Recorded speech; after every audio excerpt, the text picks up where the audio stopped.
好，拍个视频啊，我出来办事，然后从这儿出去啊。这边出去之后，其实白天还好，晚上从这个车库出去啊，就是这边主路上的车，其实很快，但是这个我们只是汇入路口啊。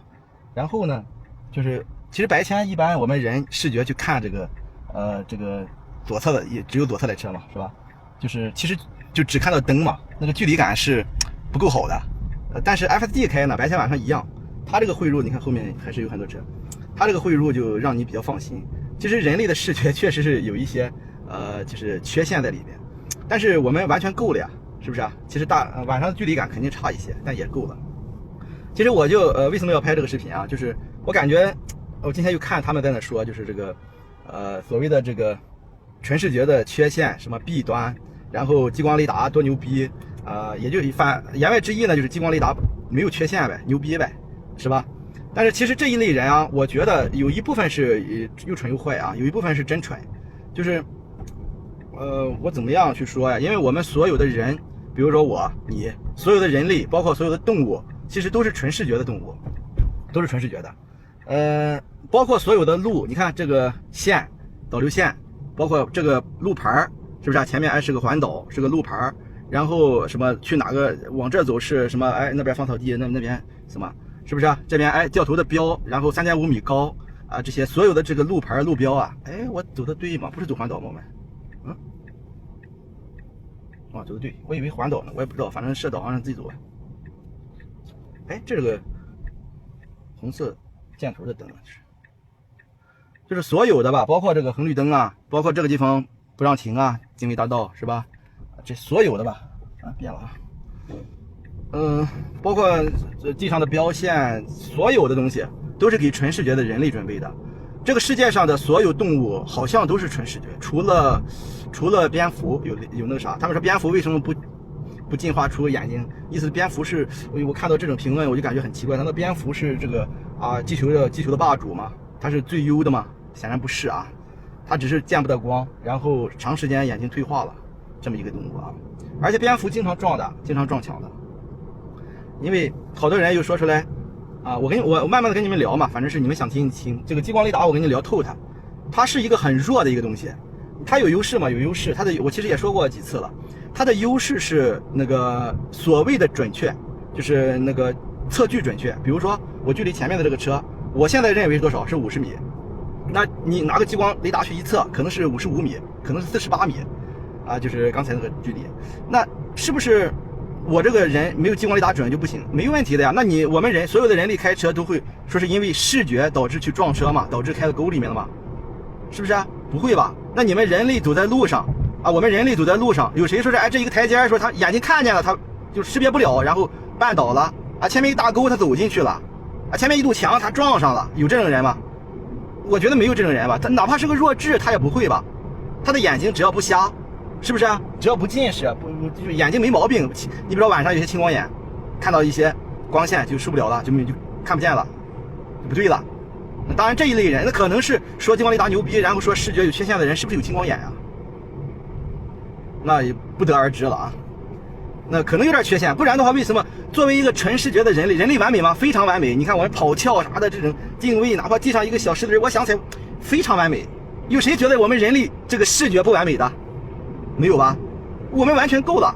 包括我离这个车大约40多米，那准不准不重要，它是40米还是50米不重要。随着我它的距离越来越近，这个数值会越来越准确。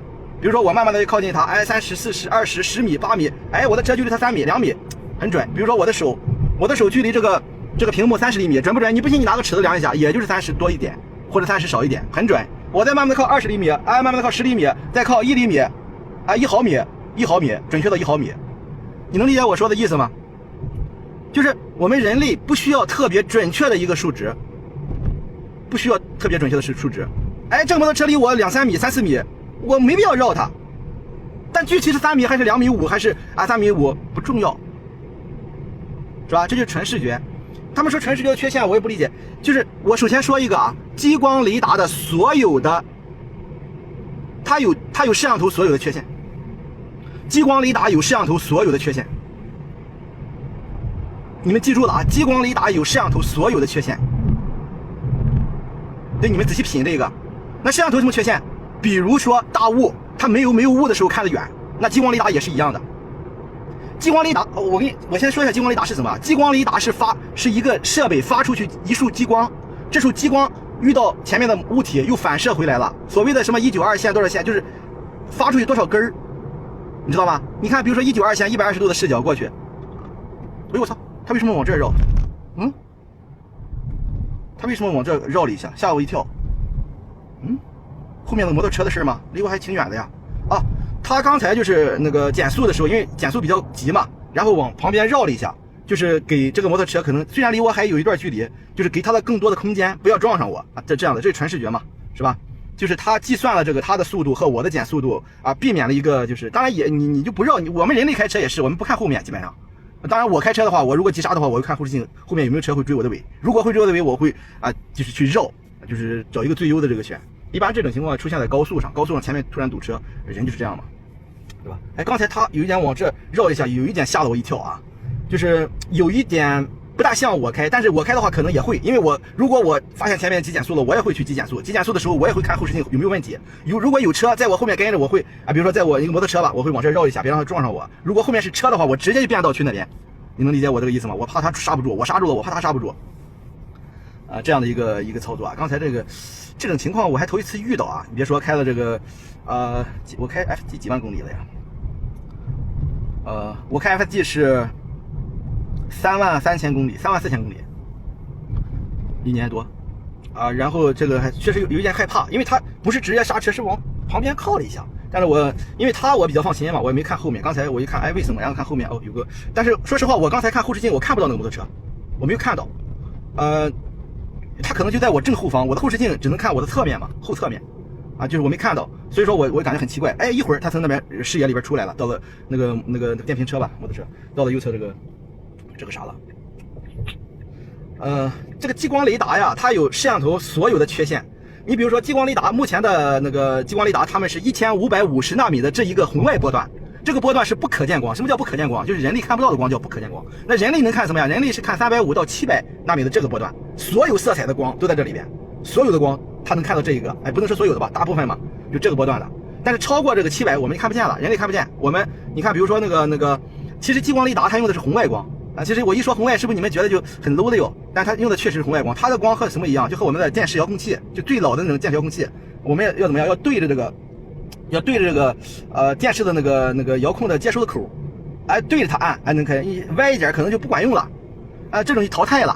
后来现在新出的电视叫射频的 2.4G 射频的，然后有蓝牙的，那这些呢就不需要对着它，哪怕你找个东西挡着它，在被窝里边都可以去遥控，是吧？所以说红外的就那个啥了就没有了。但是只是说发射红外那个光不是激光器，激光是什么？激光的全称叫激发二极管发光，就是一个二极管通过电激发它，发出了一束光，这是激光嘛？这简单的给你解释一下，不需要深层次的去理解激光到底是什么东西啊？激光也是光，激光唯一的就是它能用作这个激光雷达最佳的唯一的特性是什么？唯一的特性就是凝聚。比如我们你们到那个网店去买一个笔，激光笔啊，你们搜激光笔激光灯，就是一个小手电那种，一点，哎，远处的楼晚上你打一个点过去了啊，激光的特性凝聚。就哪怕我们这个打一个刷，你打到指向月亮去打，当然我们看不见啊，我们也看不见了就你打过去之后，如果这个激光不衰减或者就是没有遮挡，然后到了月球之后一个点变成多大？变成和屏幕这么大，压力线过来了。FG 有一些，哎呀，有措手不及吧。如果你们那边特别严的话，确实是没法用。重庆这边还好，这是哪个区啊？两江区没问题，两江新区没什么问题。你看刚才这车过来，我其实挺放心的。我刚才看了一个视频啊，我之前看过这哥们儿直播啊，看过这哥们儿直播。后面这台车好像。然后因为我为什么看他的支架天花板，然后支架天花板撞了这个车，人家停了这儿，直接别过来了，发现撞的挺厉害，你看一下。哈哈，这个引爆，就是他开了很长时间没有问题，撞了。那一下子让你对这个支架他认为的天花板一下子就信任度降低了90%。如果你开了一个车，你旁边有个车呀，他突然撞过去了，这是什么呀？我认为这是支架里边或者说驾驶里边最恶劣的、最差劲的一个东西，最差劲没有之一。人家走的好好的呀，你比如说我们现在要变道过去，后方没有车你可以过去，后方有车你不能过去。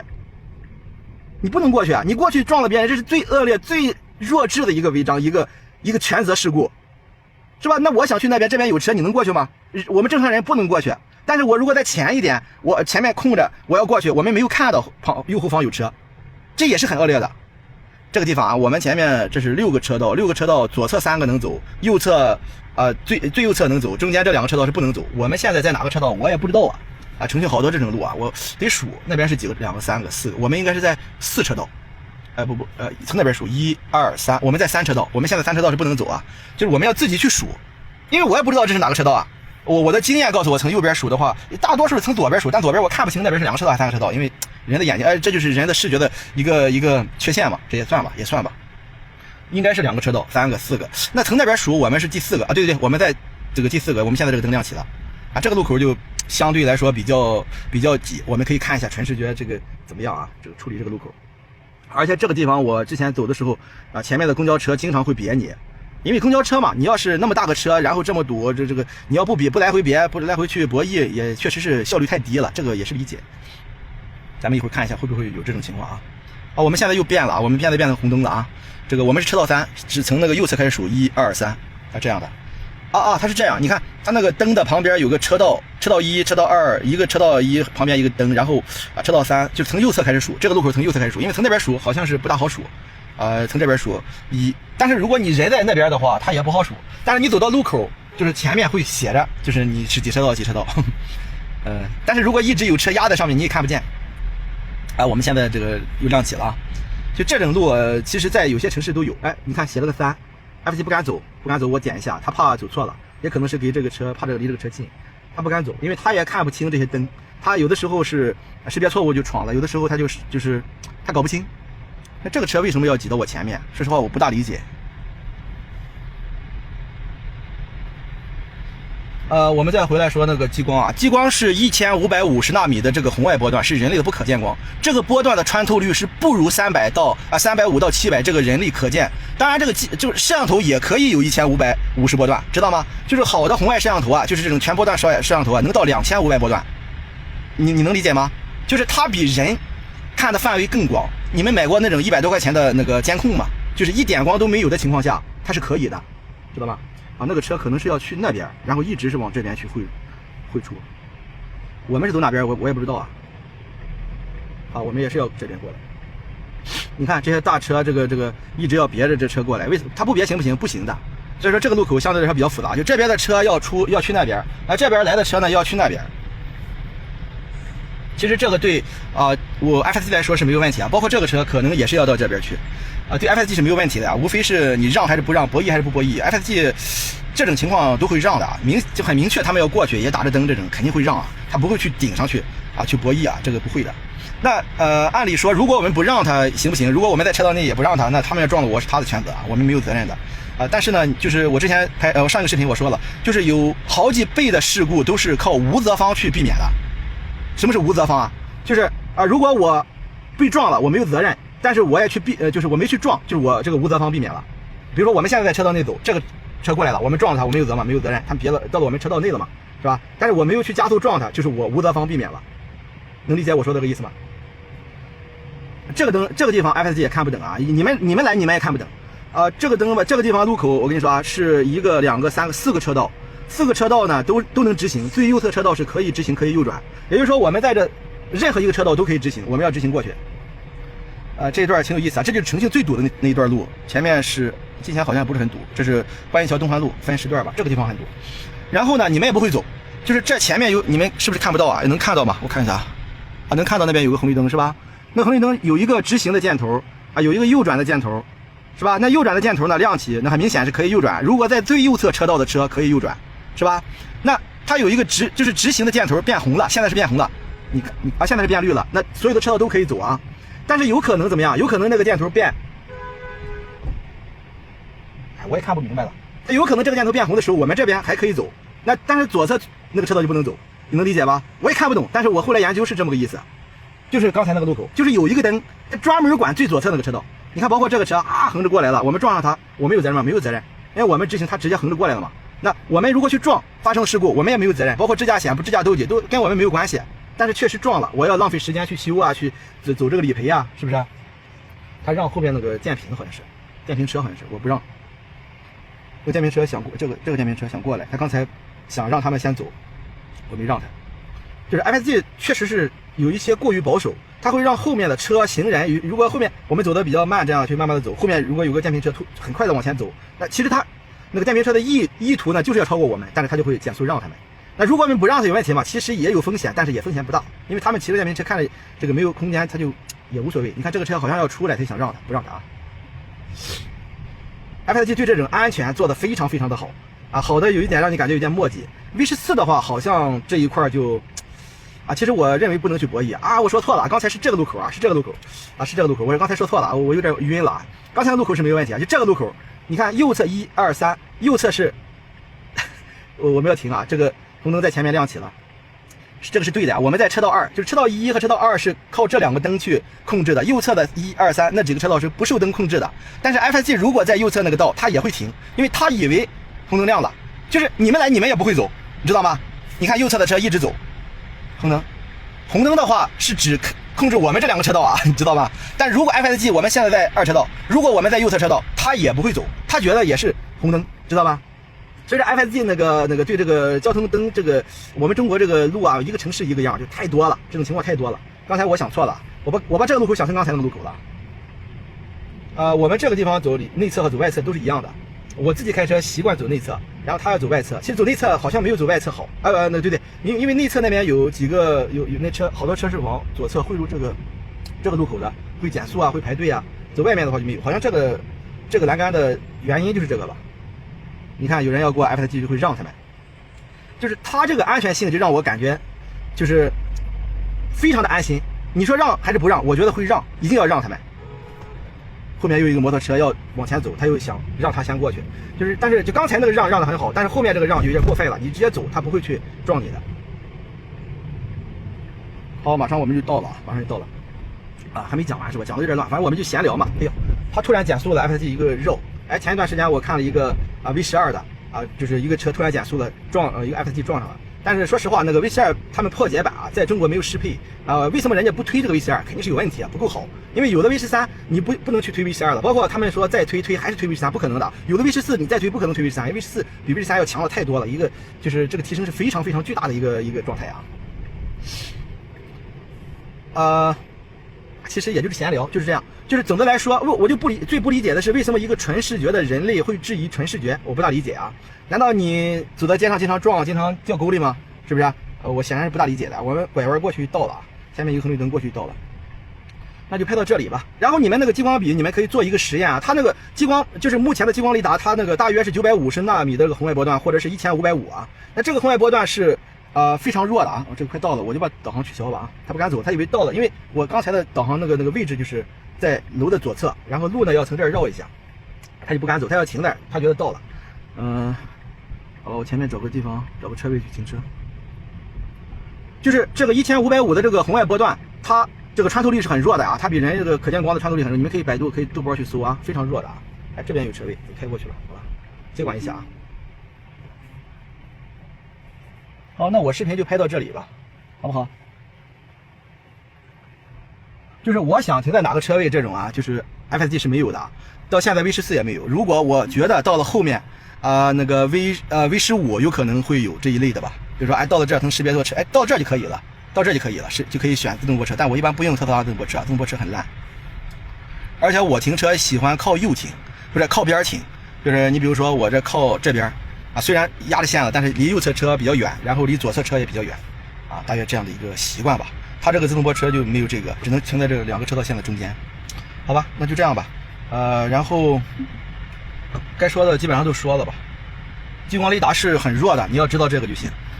比如说那个可见光，那个我们是很丰富的，这个波段也比较长，也比较多。那个激光雷达其实好多人说激光雷达厉害，他很蠢，他不知道激光雷达到底是啥。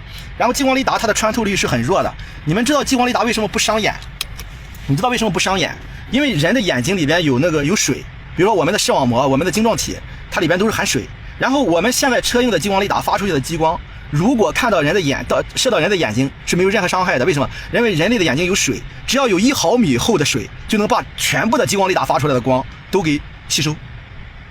就是回不去。也就是说什么呀？你下雨天那个激光雷达打到水滴上、雨滴上是没用的，就消失了。所以说激光雷达下雨天是很烂的，你知道能理解吗？